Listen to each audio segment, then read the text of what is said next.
ആയിരക്കണക്കിന് പ്രതിഷേധക്കാർ ബംഗ്ലാദേശ് പ്രധാനമന്ത്രി ഷെയ്ഖ് ഹസീനയുടെ വസതിയിലേക്കും അവരുമായി ബന്ധപ്പെട്ട മറ്റ് സർക്കാർ ഓഫീസുകളിലേക്കും അതിക്രമിച്ചു കയറി.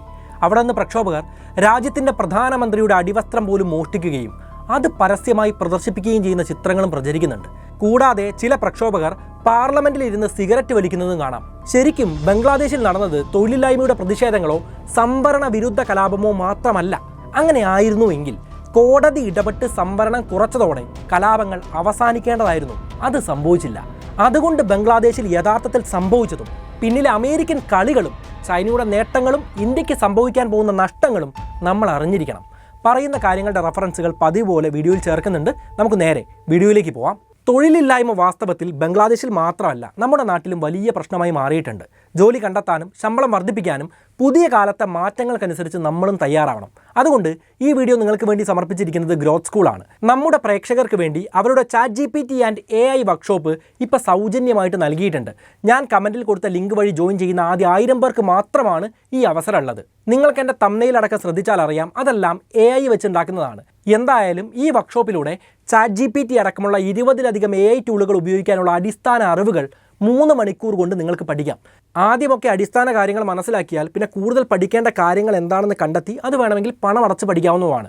10 ലക്ഷത്തിലധികം ആളുകൾ പഠിച്ച 5 സ്റ്റാർ റേറ്റിംഗ് നൽകിയ ഈ വർക്ക്ഷോപ്പിലൂടെ HR, സെയിൽസ്, മാർക്കറ്റിംഗ് അടക്കമുള്ള മേഖലകളിൽ ജോലി ചെയ്യുന്നവർക്കും ജോലി അന്വേഷിക്കുന്നവർക്കും വിദ്യാർത്ഥികൾക്കും ജീവിതം മെച്ചപ്പെടുത്താനും ശമ്പളം വർദ്ധിപ്പിക്കാനും സാധിക്കുന്നതാണ്. ഓർക്കുക, ആദ്യ 1000 പേർക്ക് മാത്രമാണ് വർക്ക്ഷോപ്പ് സൗജന്യമായിട്ടുള്ളത്.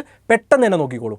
വിഷയത്തിലേക്ക് തിരിച്ചു വന്നാൽ ആദ്യം തന്നെ ബംഗ്ലാദേശിൽ ഇപ്പോൾ നടക്കുന്ന സംഘർഷങ്ങളുടെ മുഖ്യ കാരണം എന്താണെന്ന് നമ്മൾ മനസ്സിലാക്കണം. 1971 ഇന്ത്യയുടെ സഹായത്തോടെ പാകിസ്ഥാനിൽ നിന്ന് സ്വാതന്ത്ര്യം നേടി രൂപീകരിക്കപ്പെട്ട രാജ്യമാണ് ബംഗ്ലാദേശ്. അന്ന് പാകിസ്ഥാനെതിരെയുള്ള സ്വാതന്ത്ര്യ സമര പോരാട്ടത്തിൽ മുന്നിൽ നിന്നത് ഷെയ്ഖ് മുജീബുർ റഹ്മാന്റെ നേതൃത്വത്തിലുള്ള അവാമി ലീഗ് എന്ന പാർട്ടിയായിരുന്നു. പിന്നീട് ബംഗ്ലാദേശ് സ്വതന്ത്രമായപ്പോൾ ഷെയ്ഖ് മുജീബുർ റഹ്മാൻ തന്നെ ആദ്യത്തെ പ്രധാനമന്ത്രിയായി. അദ്ദേഹം ഇപ്പോൾ ബംഗ്ലാദേശ് വിട്ടുപോവേണ്ടി വന്ന പ്രധാനമന്ത്രി ഷെയ്ഖ് ഹസീനയുടെ പിതാവ് കൂടിയാണ്. പാകിസ്ഥാനെതിരെ സ്വാതന്ത്ര്യ സമരം നടന്ന സമയത്ത് എല്ലാ ബംഗ്ലാദേശുകാരും അതിനെ പിന്തുണച്ചിരുന്നില്ല. ചിലർക്ക് താല്പര്യം പാകിസ്ഥാന്റെ കൂടെ നിൽക്കാൻ തന്നെയായിരുന്നു. എന്നാൽ ഈ സ്വാതന്ത്ര്യ സമരത്തിൽ പങ്കെടുത്തത് പ്രധാനമായിട്ടും അവാമി പാർട്ടിക്കാരായിരുന്നല്ലോ. അവരുടെ നേതാവാണ് സ്വാതന്ത്ര്യം നേടിയ ബംഗ്ലാദേശിന്റെ ആദ്യത്തെ പ്രധാനമന്ത്രിയായതും. അപ്പോൾ സ്വന്തം പാർട്ടിക്കാർക്ക്, മറ്റൊരർത്ഥത്തിൽ സ്വാതന്ത്ര്യ സമര സേനാനികൾക്ക് മുജീബുർ റഹ്മാൻ സിവിൽ സർവീസ് മേഖല ഉൾപ്പെടെയുള്ള പൊതുമേഖലാ സ്ഥാപനങ്ങളിൽ 30% സംവരണം അനുവദിച്ചു കൊടുത്തു. കൂടാതെ സ്ത്രീകൾക്കും മറ്റ് പിന്നോക്ക വിഭാഗങ്ങൾക്കും വേണ്ടി മറ്റൊരു 26% സംവരണം കൂടെ കൊടുക്കുകയാണ്. അപ്പോൾ ആകെ പൊതുമേഖലയിൽ 30ഉം 26ഉം ചേർന്ന് 56% സംവരണം നടപ്പിലാക്കി. എന്നാൽ ഇദ്ദേഹത്തിന് അധികകാലം ഭരിക്കാൻ പറ്റിയിട്ടില്ല. 1975 ഷെയ്ഖ് മുജീബുർ റഹ്മാനെ കൊലപ്പെടുത്തി പട്ടാളം ഭരണം പിടിച്ചെടുത്തു. അതിനുശേഷം ബംഗ്ലാദേശിൽ പട്ടാള ഭരണമായിരുന്നു. ഈ മിലിറ്ററി ഭരണത്തിന് കീഴിൽ നേരത്തെ പറഞ്ഞ സംവരണ നിയമങ്ങളൊന്നും പാലിക്കപ്പെട്ടിരുന്നില്ല. എന്നാൽ മുൻ പ്രധാനമന്ത്രിയുടെ മകൾ ഷെയ്ഖ് ഹസീനയുടെ നേതൃത്വത്തിലുള്ള അവാമി പാർട്ടിയും മറ്റ് ജനാധിപത്യ പാർട്ടികളും ചേർന്ന് മിലിറ്ററി ഭരണം അവസാനിപ്പിക്കാൻ പ്രക്ഷോഭങ്ങളുമായിട്ട് മുന്നോട്ട് വന്നു. അങ്ങനെ മിലിറ്ററി ഭരണം അവസാനിച്ചു. 1991 ബംഗ്ലാദേശിൽ തെരഞ്ഞെടുപ്പ് നടന്നു. എന്നാൽ ഷെയ്ഖ് ഹസീന അല്ല ഭരണത്തിലെത്തിയത്. BNP എന്ന പാർട്ടിയാണ് ഇലക്ഷനിൽ വിജയിക്കുന്നത്. അവരുടെ നേതാവായ ഖലീദ സിയ പ്രധാനമന്ത്രിയുമായി. സ്വാഭാവികമായും അപ്പോഴും മേൽപ്പറഞ്ഞ സംവരണ നിയമങ്ങൾ നടപ്പിലായില്ല. പക്ഷേ തൊട്ടടുത്ത തെരഞ്ഞെടുപ്പിൽ 1996 അവാമി പാർട്ടി ജയിക്കുകയും ഷെയ്ഖ് ഹസീന പ്രധാനമന്ത്രിയാവുകയും ചെയ്തു. പിന്നെ പിതാവ് പ്രഖ്യാപിച്ച മുൻപുണ്ടായിരുന്ന സംവരണ നിയമം തിരികെ കൊണ്ടുവരുന്നതിൽ തടസ്സമൊന്നുമില്ല. എന്നാൽ അപ്പോഴേക്കും വർഷം ഒരുപാട് കഴിഞ്ഞിരിക്കുന്നു. സ്വാതന്ത്ര്യ സമരത്തിൽ പങ്കെടുത്തവർ ചിലപ്പോൾ ജീവനോടെ തന്നെ ഉണ്ടാവില്ല. അതുകൊണ്ട് സ്വാതന്ത്ര്യ സമര സേനാനികളുടെ അടുത്ത തലമുറയ്ക്ക് ഈ 30% സംവരണം നൽകാനാണ് ഷെയ്ഖ് ഹസീന തീരുമാനിക്കുന്നത്. ഒരു കണക്കിന് അത് സ്വന്തം പാർട്ടിക്കാരുമാണ്. പക്ഷേ 2001 ഹസീന തെരഞ്ഞെടുപ്പിൽ തോൽക്കുകയും BNP പാർട്ടിയുടെ നേതാവായ ഖലീദ സിയ വീണ്ടും പ്രധാനമന്ത്രിയാവുകയും ചെയ്തു. അപ്പോൾ മേൽപ്പറഞ്ഞ സംവരണ നിയമങ്ങൾ കാര്യമായിട്ടൊന്നും നടപ്പിലാവാത്ത സാഹചര്യം വീണ്ടും വന്നു. 2008 തെരഞ്ഞെടുപ്പിൽ ഹസീന വീണ്ടും ജയിക്കുകയും പ്രധാനമന്ത്രിയാവുകയും ചെയ്തു. അപ്പോൾ സ്വാതന്ത്ര്യ സമര സേനാനികളുടെ തലമുറകൾക്ക് ഈ സംവരണം നൽകാനുള്ള തീരുമാനം അവർ വീണ്ടും കൈക്കൊള്ളുകയാണ്. അങ്ങനെ ബംഗ്ലാദേശ് ചരിത്രത്തിൽ നമ്മൾ നോക്കിയാൽ പലപ്പോഴും ഈ സംവരണ നിയമം കൃത്യമായിട്ടുള്ള രീതിയിലല്ല പലപ്പോഴും നടപ്പിലാക്കപ്പെട്ടത്. കൂടാതെ 1971 സ്വാതന്ത്ര്യ സമരത്തിൽ പങ്കെടുത്ത അവാമി പാർട്ടിയുടെ അനുയായികൾക്ക് ഈ സംവരണം വഴി തൊഴിൽ ലഭിച്ചുകൊണ്ടേയിരുന്നു. അങ്ങനെ ചുരുക്കി പറഞ്ഞാൽ ബംഗ്ലാദേശ് ചരിത്രത്തിൽ ഒരിക്കലും ഈ നിയമം കൃത്യമായിട്ടുള്ള രീതിയിൽ നടപ്പിലാക്കപ്പെട്ടിട്ടില്ല, അല്ലെങ്കിൽ സംവരണം കൃത്യമായിട്ടൊന്നും കിട്ടിയിട്ടില്ല. എന്നാൽ ഷെയ്ഖ് ഹസീന ഭരിച്ചിരുന്ന കാലഘട്ടത്തിൽ പലപ്പോഴും സ്വന്തം പാർട്ടിക്കാർക്ക് സർക്കാർ സർവീസിൽ കയറാനുള്ള ഒരു വഴിയായിട്ട് ഈ സംവരണത്തെ ഉപയോഗിക്കുകയും ചെയ്തിരുന്നു. പക്ഷേ കാര്യങ്ങൾ മാറി മറിഞ്ഞത് ബംഗ്ലാദേശിൽ തൊഴിലില്ലായ്മ വർദ്ധിക്കാൻ തുടങ്ങിയ കാലഘട്ടത്തിലാണ്. കൃത്യമായി പറഞ്ഞാൽ 2018 തൊഴിലില്ലായ്മ അതിൻ്റെ പാരമ്യത്തിലെത്തി. അതിൻ്റെ കൂടെ ഒരു പാർട്ടിക്കാർക്ക് മാത്രം കിട്ടുന്ന സംവരണ നിയമം കൂടി ആയപ്പോൾ യുവജനങ്ങൾ പൊറുതിമുട്ടാൻ തുടങ്ങി. സംവരണത്തിനെതിരെ ബംഗ്ലാദേശിൽ വലിയ രീതിയിലുള്ള പ്രക്ഷോഭങ്ങളുണ്ടായി. ബംഗ്ലാദേശിൻ്റെ സ്വാതന്ത്ര്യത്തിന് വേണ്ടി നിലകൊണ്ടവരുടെ 3ാം തലമുറയ്ക്ക് പോലും സംവരണം കൊടുക്കുന്നത് ന്യായീകരിക്കാൻ സാധിക്കില്ല എന്ന വാദമായിരുന്നു പ്രക്ഷോഭകർ അന്ന് മുന്നോട്ട് വെച്ചത്. പ്രക്ഷോഭങ്ങൾക്കൊടുവിൽ പ്രധാനമന്ത്രി ഷെയ്ഖ് ഹസീന ഈ സംവരണ സംവിധാനം അവസാനിപ്പിക്കാനുള്ള തീരുമാനമാണ് എടുക്കുന്നത്. പക്ഷേ പിന്നീട് ബംഗ്ലാദേശി സ്വാതന്ത്ര്യ സമര പോരാളികളുടെ ബന്ധുക്കൾ ഈ സംവരണം വീണ്ടും കൊണ്ടുവരുന്നതിന് വേണ്ടി ഢാക്ക ഹൈക്കോടതിയെ സമീപിക്കുകയാണ്. എല്ലാ റിസർവേഷനുകളും തിരികെ കൊണ്ടുവരാനായിരുന്നു അന്ന് കോടതി വിധിച്ചത്. അതായത് ആകെ 56% സംവരണം വീണ്ടും വരികയാണ്. അതിനുശേഷമാണ് ബംഗ്ലാദേശിൽ വിദ്യാർത്ഥികളുടെ നേതൃത്വത്തിൽ വലിയ പ്രക്ഷോഭങ്ങൾ തുടങ്ങുന്നത്. പട്ടാളമടക്കമുള്ള സേനാ വിഭാഗങ്ങളെ വിന്യസിച്ച് ഈ പ്രക്ഷോഭങ്ങൾ അടിച്ചമർത്താൻ ഗവൺമെൻറ് ഭാഗത്തു നിന്ന് നീക്കങ്ങളുണ്ടായി. ഈ പ്രക്ഷോഭങ്ങളുടെയും പ്രതിരോധങ്ങളുടെയും ഒക്കെ ഫലമായിട്ട് ജൂലൈ 20 വരെയുള്ള കണക്ക് നമ്മൾ പരിശോധിച്ചാൽ ഏകദേശം 115ഓളം ആളുകൾ ബംഗ്ലാദേശിൽ കൊല ചെയ്യപ്പെട്ടു. 1000-ലധികം പേർക്കാണ് പരിക്ക് പറ്റുന്നത്. പലയിടത്തും ഇന്റർനെറ്റ് സംവിധാനം നിർത്തലാക്കിയെങ്കിലും പല ദേശീയ ചാനലുകളുടെയും പ്രക്ഷേപണം നിർത്തിവെപ്പിച്ചുവെങ്കിലും കാര്യമായ മാറ്റങ്ങളൊന്നും ഉണ്ടായില്ല. ജയിലടക്കമുള്ള സർക്കാർ നിയന്ത്രണത്തിലുള്ള കെട്ടിടങ്ങൾ പോലും അന്ന് പ്രക്ഷോഭകർ തീയിടുകയാണ്. റോഡ് റെയിൽ ഗതാഗതം പൂർണ്ണമായിട്ടും തടസ്സപ്പെട്ടു. രാജ്യത്തെ എല്ലാ യൂണിവേഴ്സിറ്റികളും അടച്ചിട്ടു. അങ്ങനെ അക്ഷരാർത്ഥത്തിൽ കഴിഞ്ഞ 2 മാസമായിട്ട് വലിയ സംഘർഷങ്ങളാണ് ബംഗ്ലാദേശിൽ സംവരണത്തിൻ്റെ പേരിൽ നടന്നുകൊണ്ടിരിക്കുന്നത്. 2024 ജൂലൈ 22-ാം തീയതി ഈ പ്രക്ഷോഭങ്ങളുടെ ഫലമായി തന്നെ ബംഗ്ലാദേശ് സുപ്രീം കോടതി ആകെ സംവരണം 7% മാത്രമാക്കി കുറയ്ക്കാൻ സർക്കാരിനോട് ആവശ്യപ്പെട്ടു. എന്നാൽ ഇതുകൊണ്ടൊന്നും പ്രക്ഷോഭം അടങ്ങിയില്ല. കാരണം ഏകാധിപതിയായി മാറിയ ഷെയ്ഖ് ഹസീന രാജിവെച്ചാൽ മാത്രമേ പ്രക്ഷോഭം അവസാനിപ്പിക്കൂ എന്ന തീരുമാനത്തിലായിരുന്നു പ്രക്ഷോഭം നടത്തിയ ആളുകൾ. 2024 ഓഗസ്റ്റ് മാസം 4-ന് അവർ ഷെയ്ഖ് ഹസീനയുടെ രാജി ആവശ്യപ്പെട്ടുകൊണ്ട് വലിയ രീതിയിൽ പ്രക്ഷോഭങ്ങൾ അഴിച്ചുവിട്ടു. സംഘർഷങ്ങളെ നേരിടാൻ വലിയ രീതിയിൽ പോലീസ് വെടിവെപ്പ് പോലും ഉണ്ടായി. അതിൻ്റെ ഫലമായിട്ട് 91ഓളം പേർ മരണപ്പെടുകയും 100 കണക്കിന് ആളുകൾക്ക് പരിക്ക് പറ്റുകയും ചെയ്തു. സ്വാതന്ത്ര്യത്തിന് ശേഷം ബംഗ്ലാദേശിൽ നടന്ന ഏറ്റവും വലിയ പ്രക്ഷോഭമായി തന്നെ ഇതിനെ കണക്കാക്കാം. കാരണം ഇത്രയധികം പേർക്ക് ഒറ്റ ദിവസം ജീവൻ നഷ്ടപ്പെടുന്ന സംഭവം ഇതിനു മുൻപ് ഉണ്ടായിട്ടേയില്ല. ഇതേ സംവരണ വിഷയവുമായി ബന്ധപ്പെട്ട കലാപത്തിൽ 2024 ജൂലൈ 19-ന് ഏകദേശം 67 പേർക്ക് ജീവൻ നഷ്ടപ്പെട്ടിരുന്നു എന്ന കാര്യവും ഇതിനോട് കൂടെ ചേർത്ത് തന്നെ നമ്മൾ വായിച്ചെടുക്കേണ്ടതാണ്. പോലീസ് വെടിവെപ്പടക്കമുള്ള ഗവൺമെന്റിന്റെ നടപടികളിൽ പ്രതിഷേധിച്ചുകൊണ്ട് ഓഗസ്റ്റ് 6-ന് പ്രക്ഷോഭകർ ഹസീനയുടെയും കുടുംബത്തിന്റെയും ഔദ്യോഗിക വസതികൾ കൈയടക്കുകയും ഷെയ്ഖ് ഹസീന എന്ന ആ രാജ്യത്തിന്റെ പ്രധാനമന്ത്രിക്ക് തന്നെ രാജ്യം വിട്ടു പോവേണ്ട അവസ്ഥയുണ്ടാവുകയും ചെയ്തു. ഇതാണ് ഇപ്പോൾ ബംഗ്ലാദേശിൽ നടക്കുന്ന സംഭവങ്ങളുടെ ഒരു നേർചിത്രം എന്ന് വേണമെങ്കിൽ നമുക്ക് പറയാം. എന്നാൽ സംവരണത്തിനെതിരെ ജൂൺ മുതൽ ആരംഭിച്ച പ്രക്ഷോഭങ്ങൾ മാത്രമല്ല, അതിനു മുൻപ് തന്നെ ബംഗ്ലാദേശിൽ പ്രശ്നങ്ങൾ ആരംഭിച്ചിരുന്നു. അതാണിപ്പോൾ വലിയ പ്രക്ഷോഭങ്ങൾക്കും പ്രധാനമന്ത്രി നാടുവിടാനും ഭരണം ആർമി പിടിച്ചെടുക്കാനും ഒക്കെയുള്ള സംഭവങ്ങൾക്ക് കാരണമായി മാറിയത്. ഇത് വെറും ഒരു സംവരണ വിരുദ്ധ കലാപമായിരുന്നുവെങ്കിൽ പുതിയ കോടതി വിധി വന്നതോടെ കലാപങ്ങൾ അവസാനിക്കേണ്ടതായിരുന്നല്ലോ. പക്ഷേ ഇവിടെയാണ് കഴിഞ്ഞ നവംബറിൽ ബംഗ്ലാദേശിൽ ഇലക്ഷൻ പ്രഖ്യാപിച്ചപ്പോഴും ഇത്തരത്തിൽ സംഘർഷങ്ങൾ ഉണ്ടായിരുന്നു എന്ന വസ്തുത നമ്മൾ മനസ്സിലാക്കേണ്ടത്. ബംഗ്ലാദേശിലെ പ്രമുഖ പ്രതിപക്ഷ പാർട്ടിയായ ബംഗ്ലാദേശ് നാഷണലിസ്റ്റ് പാർട്ടി അഥവാ BNPയുടെ നേതൃത്വത്തിലാണ് ഈ സംഘർഷങ്ങൾ നടന്നത്. BNP എന്ന പാർട്ടി 1 പോയിന്റ് ഡിമാൻഡ് എന്ന ആവശ്യം മുൻനിർത്തിയാണ് സമരങ്ങൾ സംഘടിപ്പിച്ചത്. 1 പോയിന്റ് ഡിമാൻഡ് എന്ന് വെച്ച് കഴിഞ്ഞാൽ ബംഗ്ലാദേശിൽ ഇലക്ഷൻ സുതാര്യമായി നടത്തണമെന്നതായിരുന്നു അവരുടെ പ്രധാനപ്പെട്ട ആവശ്യം. ഇലക്ഷൻ പ്രഖ്യാപിച്ച സമയത്ത് തന്നെ അവിടുത്തെ സുപ്രീം കോടതിയുടെ ഒരു പ്രധാനപ്പെട്ട തീരുമാനവും വന്നിരുന്നു. അതായത് ബംഗ്ലാദേശിൽ പ്രവർത്തിക്കുന്ന ജമാഅത്തെ ഇസ്ലാമിയെ ഇലക്ഷനിൽ മത്സരിപ്പിക്കുന്നത് തടയുന്ന തീരുമാനം നിലനിർത്തിക്കൊണ്ടുള്ളതായിരുന്നു കോടതിയുടെ വിധി. അതുകൊണ്ട് തന്നെ പ്രതിപക്ഷ പാർട്ടിയായ BNPയും ജമാഅത്തെ ഇസ്ലാമിയും ഒന്നിച്ചിട്ടായിരുന്നു ഈ പ്രക്ഷോഭങ്ങളെല്ലാം തന്നെ സംഘടിപ്പിച്ചത്. ഇനി എന്താണ് ജമാഅത്തെ ഇസ്ലാമി എന്ന സംഘടനയുടെ നിരോധത്തിനും അവർ ഇലക്ഷനിൽ പങ്കെടുക്കുന്നത് വിലക്കുന്നതിനുമുള്ള പ്രധാനപ്പെട്ട കാരണം? 1971-ൽ പാകിസ്ഥാനിൽ നിന്ന് സ്വതന്ത്രമായിട്ട് ഒരു രാഷ്ട്രം നിർമ്മിക്കാനുള്ള ശ്രമത്തിലായിരുന്നു ഭൂരിഭാഗം വരുന്ന ബംഗ്ലാദേശ് ജനതയും. അവർക്കെല്ലാം തന്നെ ഇന്ത്യയുടെ പിന്തുണയും ഈ കാര്യത്തിലുണ്ടായിരുന്നു. എന്നാൽ ജമാഅത്തെ ഇസ്ലാമി എന്ന സംഘടനയ്ക്ക് ഒരു മുസ്ലിം രാഷ്ട്രം 2ആയി വിഭജിക്കപ്പെടുന്നത് സ്വീകാര്യമായിരുന്നില്ല. അവർ 1971-ലെ സ്വാതന്ത്ര്യത്തിന് വേണ്ടിയുള്ള സംഘർഷങ്ങളിൽ പാകിസ്ഥാൻ ആർമിയെയാണ് പിന്തുണച്ചത്. അന്ന് സ്വാതന്ത്ര്യത്തിന് വേണ്ടി പോരാടിയ ബംഗ്ലാദേശികളെ പാകിസ്ഥാന് അവർ ഒറ്റുകൊടുക്കുക പോലും ചെയ്തിരുന്നു. കൂടാതെ ഹിന്ദുക്കൾ അടക്കമുള്ള ന്യൂനപക്ഷത്തെ അവർ വംശഹത്യയ്ക്ക് വിധേയമാക്കിയതിനും തെളിവുകളുണ്ട്. അങ്ങനെ യുദ്ധ കുറ്റവാളികളായിട്ടാണ് ഷെയ്ഖ് ഹസീന അടക്കം ഇവരെ കണക്കാക്കുന്നത്. 2008 ഇലക്ഷനിൽ ഷെയ്ഖ് ഹസീന 1971 യുദ്ധ കുറ്റവാളികൾക്ക് അർഹിച്ച ശിക്ഷ ഉറപ്പുവരുത്തുമെന്നാണ് ജനങ്ങളോട് വാഗ്ദാനം പോലും നൽകിയിരുന്നത്. ഇലക്ഷനിൽ ഷെയ്ഖ് ഹസീന വിജയിക്കുകയും 2009 1971 യുദ്ധ കുറ്റവാളികളെ വിചാരണ ചെയ്യുന്നതിനായി ബംഗ്ലാദേശിൽ ഇന്റർനാഷണൽ ക്രൈം ട്രിബ്യൂണൽ സ്ഥാപിക്കുകയും ചെയ്തു. 2013 മുതൽ 2015 വരെയുള്ള കാലയളവിൽ യുദ്ധ കുറ്റവാളികളായ ഒരുപാട് ജമാഅത്തെ ഇസ്ലാമി നേതാക്കളെ അവർ വധശിക്ഷയ്ക്ക് വിധേയമാക്കുകയും ചെയ്തു.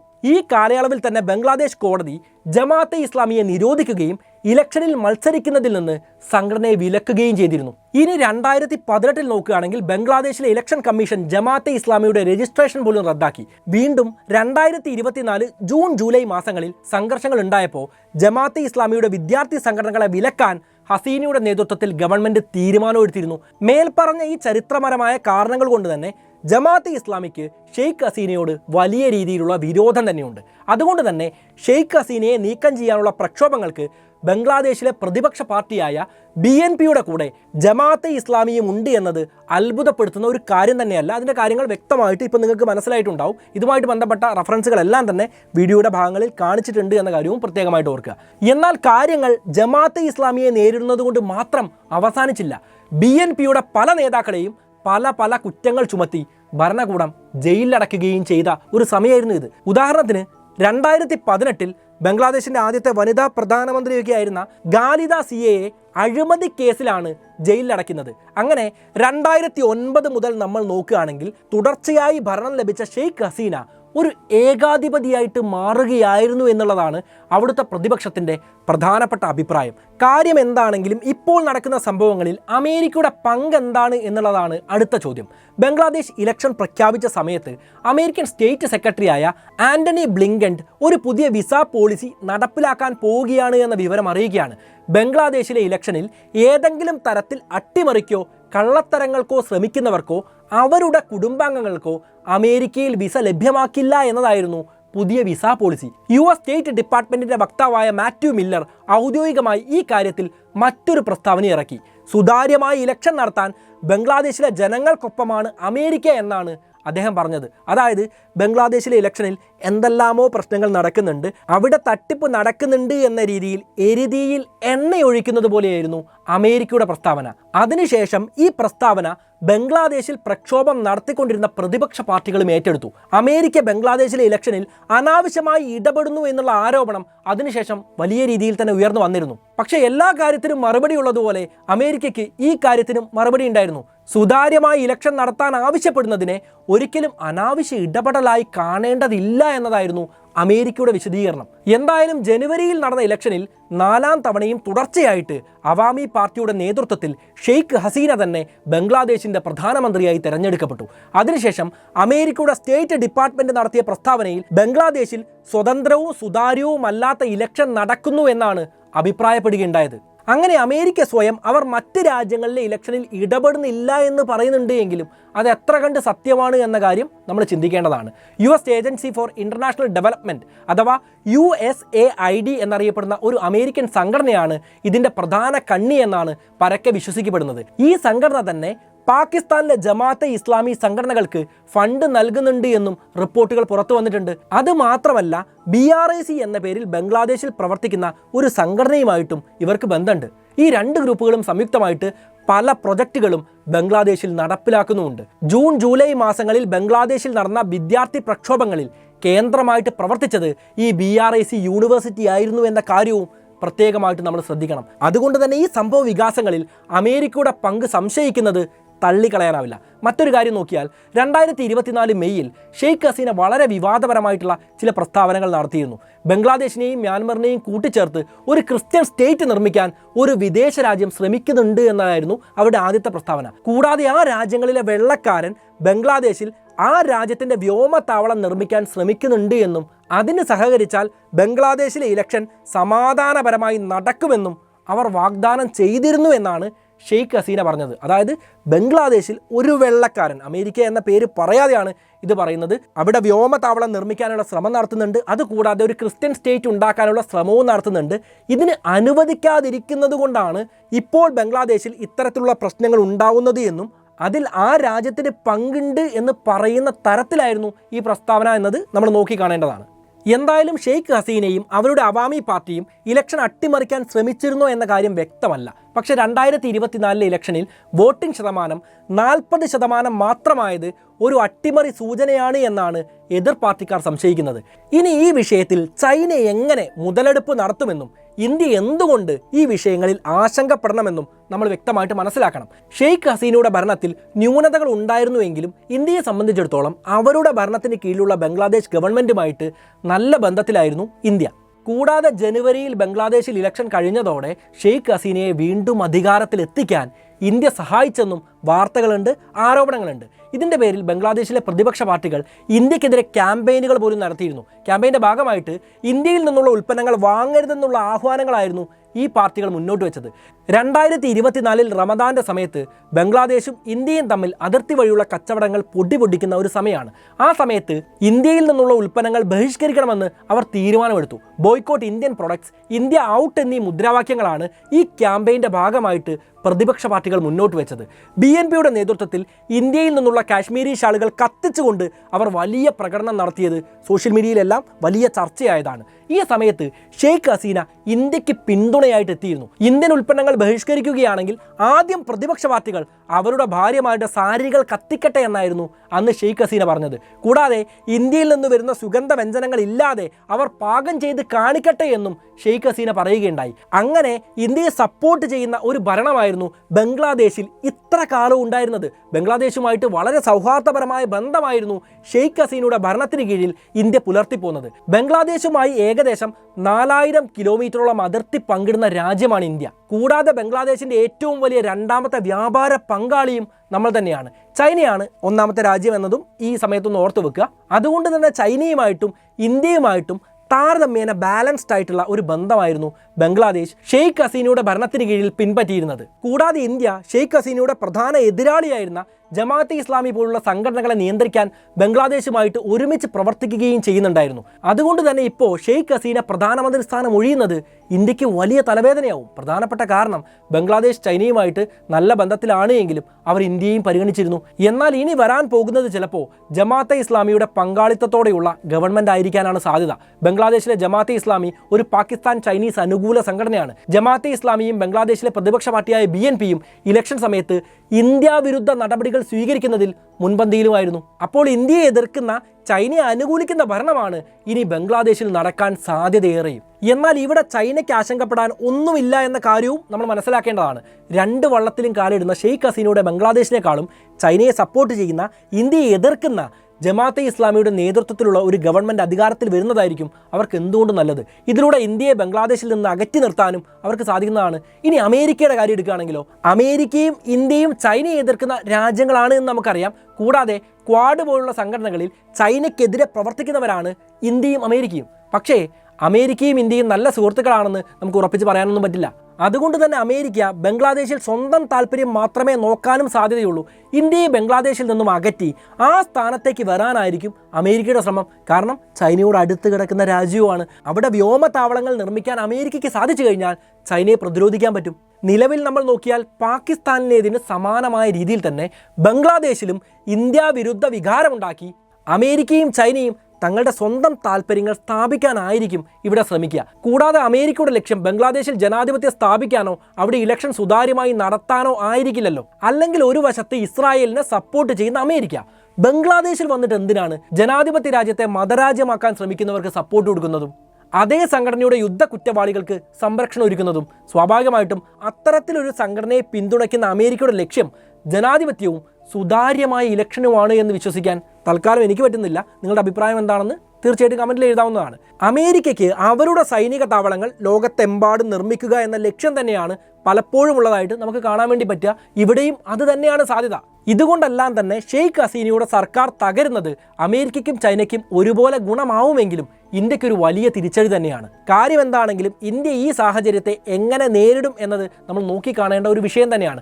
ഭാവിയിൽ ബംഗ്ലാദേശിൽ വരുന്ന ഭരണകൂടം ഇന്ത്യയുടെ ഏത് തരം സമീപനം സ്വീകരിക്കുമെന്നതും നമ്മൾ കാത്തിരുന്ന് കാണുക തന്നെ വേണം. ഭരണത്തിൽ വന്നു കഴിഞ്ഞാൽ ഒരുപക്ഷെ അവരുടെ നിലപാടുകൾ മാറുമോ എന്ന കാര്യവും നമുക്ക് അറിയുന്നതല്ല. എന്തായാലും ഷെയ്ഖ് ഹസീനയുടെ രാജിയിലേക്കും പലായനത്തിലേക്ക് നയിച്ച യഥാർത്ഥ കാര്യങ്ങളും കാരണങ്ങളും എല്ലാം നിങ്ങൾക്ക് വ്യക്തമായിട്ട് മനസ്സിലായിട്ടുണ്ടാവും എന്ന് ഞാൻ വിശ്വസിക്കുകയാണ്. ചരിത്രത്തെയും സംഘർഷങ്ങളെയും കുറിച്ചെല്ലാം നമ്മൾ സംസാരിക്കുന്ന സമയത്ത് നമ്മുടെ വ്യക്തിപരമായ അഭിപ്രായങ്ങളെക്കാളും സത്യത്തിനാണ് പ്രാധാന്യം കൂടുതൽ. അതുകൊണ്ട് തന്നെ ഈ വീഡിയോയിൽ പറഞ്ഞ കാര്യങ്ങളുടെ റെഫറൻസുകൾ ഞാൻ വീഡിയോയിൽ ആഡ് ചെയ്തിട്ടുണ്ട്. കൂടുതൽ പഠിക്കാൻ താല്പര്യമുള്ളവർക്ക് അത് വായിച്ച് നോക്കാവുന്നതാണ്. വീഡിയോ നിങ്ങൾക്ക് ഉപകാരപ്പെട്ടുവെങ്കിൽ ദയവായിട്ട് ലൈക്ക് ചെയ്യൂ. നിങ്ങളുടെ അഭിപ്രായങ്ങൾ നിർബന്ധമായിട്ടും കമന്റ് ചെയ്യൂ. പിന്നെ ഞാൻ വീഡിയോയുടെ തുടക്കത്തിൽ പറഞ്ഞതുപോലെ നമ്മുടെ ഇന്നത്തെ വീഡിയോ നിങ്ങൾക്ക് വേണ്ടി സമർപ്പിച്ചിട്ടുള്ളത് ഗ്രോത്ത് സ്കൂളാണ്. ആദ്യം 1000 പേർക്ക് മാത്രമാണ് അവരുടെ ChatGPT ആൻഡ് AI വർക്ക്ഷോപ്പ് സൗജന്യമായിട്ട് ഇപ്പോൾ കൊടുക്കുന്നത്. ലിങ്കും കാര്യങ്ങളും എല്ലാം കമന്റിലുണ്ട്. പെട്ടെന്ന് തന്നെ നോക്കിക്കോളൂ. നമുക്ക് എന്തായാലും മറ്റൊരു നല്ല വിഷയവുമായിട്ട് വീണ്ടും കണ്ടുമുട്ടാം. It's me Anurag signing off.